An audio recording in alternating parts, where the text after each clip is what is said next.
midva se bova kar stikala, ne, si sva televizijska kolega. 10. oddaja nocoj, čestita bo obletnica. Hvala lepa.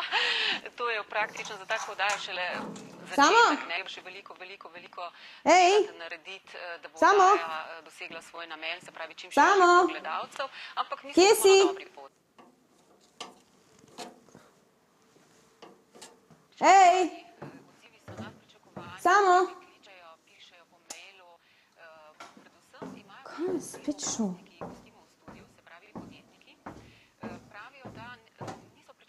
Samo!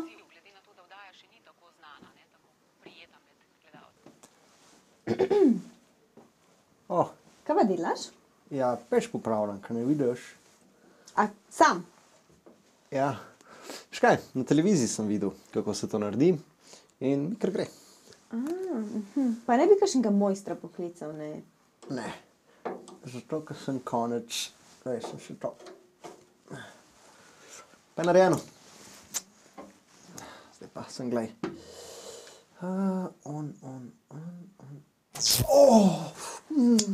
Ne dotikaj se tega, no? Škaj stresno, no.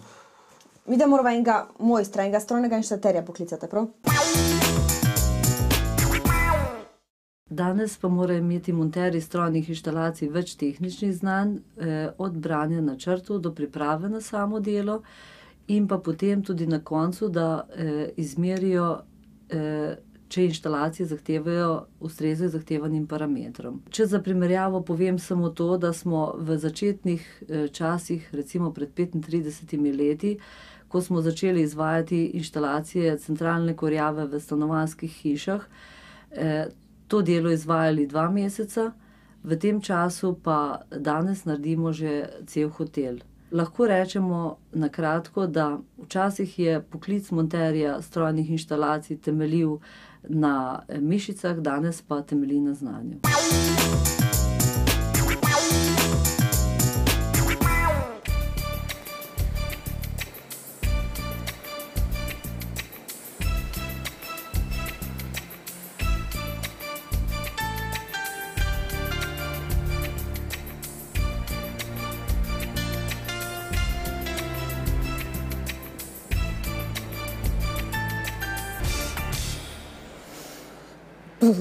Kako je tle mraz? Pa ja, ne, ampak prav mrzlo je. Kako so sploh te Rimljani živeli v tem samem kamnu? To jih je moglo non-stop zepst. A ti res ne veš, da so Rimljani poznali centralno ogrevanje? Centralno ogrevanje, dejno. Še elektrike niso imeli takrat, pa bodo imeli že centralno ogrevanje. Ja, so se pač dragac znašali, ne? Ja, in kako je to? Ja, ne vem, recimo so zgradili akvadukt, pa so speljali vodo iz akvadukta v hiše, v cevi, vodo segreli na drva in ekola ogrevanje. Ali pa recimo vode niso segreli, pa so imeli klimo. Logika? Klimo bodo imeli. A dejno, lej, živim v 21. stoletju, pa nimam klime doma, tako da bi oni imeli, ne verjamem. Ja, so bili pač pametnejši. Ja. Vsi tele Rimljani so bili verjetno kar zelo pametni, ne, kakor kaže.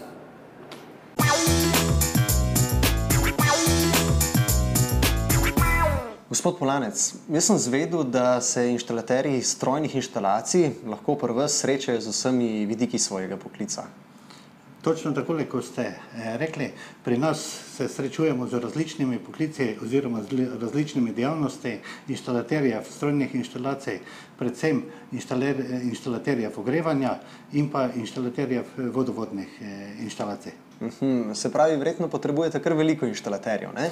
Ja, gledajte, naša dejavnost je kar zelo pestra, to se pravi, ukvarjamo se z izgradnjo in pa seveda ena izmed specifičnosti je to, ker se danes midva nahajamo, to se pravi, nekoč smo to gradili, danes pa z tem upravljamo in to je ena prav iz specifičnosti za inštalaterje ogrevanja. Pa vaši inštalaterji morda potrebujejo kakšno dodatno specializacijo? Ja, gledajte, naša dejavnosti so zelo pestre, to se pravi, od vodovodnih, takole, ko smo rekli, do energetskih inštalacij in prav na tem področju seveda rabijo dodatna izobraževanja in pa seveda dodatne preizkuse znanja in pa seveda delovne izkušnje predno začnejo delati. Zdaj vidim, tukaj je polno enih kazalcev pa gumbov. Kje smo trenutno?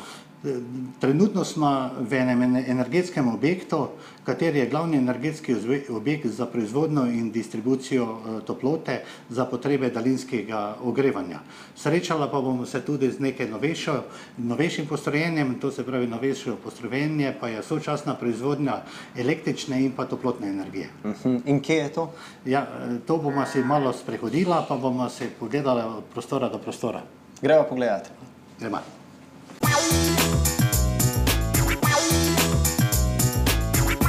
Ja, v tem trenutku smo v osrednjem energetskem objektu, oziroma bomo rekla takole srcu energetskega objekta. V tem prostoru se dejansko vrši proizvodnja toplotne energije, to se pravi dejansko to je kurilna naprava. Kakor vidimo, ta kurilna naprava je sicer razmeroma mala, vseeno bi vam za primerjavo rekel, da lahko ogreva čez 1000 doma manjših stanovanjskih hiš. V tem prostoru konkretno ne dela nihče, ampak je v celotnem sistemu, ker namreč kurilnica je sestavljena iz več sklopov, za celotnem sistemu dela samo ena oseba. Kurilnica deluje v odvisnosti od toplotnih potreb naših porabnikov, ki so priključeni na to kurilnico, to se pravi v odvisnosti seveda predvsem od zunanje temperature. Za primerjavo bi vam lahko rekel to, da porabimo približno na uro okrog 760 kubičnih metrov zemeljskega plina ali pa bolj preprosto povedano okrog 700 litrov ekstra lahkega kurilnega olja na uro. To je ogromno sklopov, nekaj bomo še si pogledala in naslednji sklopi bi mogoče vas povabil na malo novejši del, ker bi si pogledala eno sočasno proizvodnjo toplotne in pa električne energije, govorimo tako imenovane kogeneracije.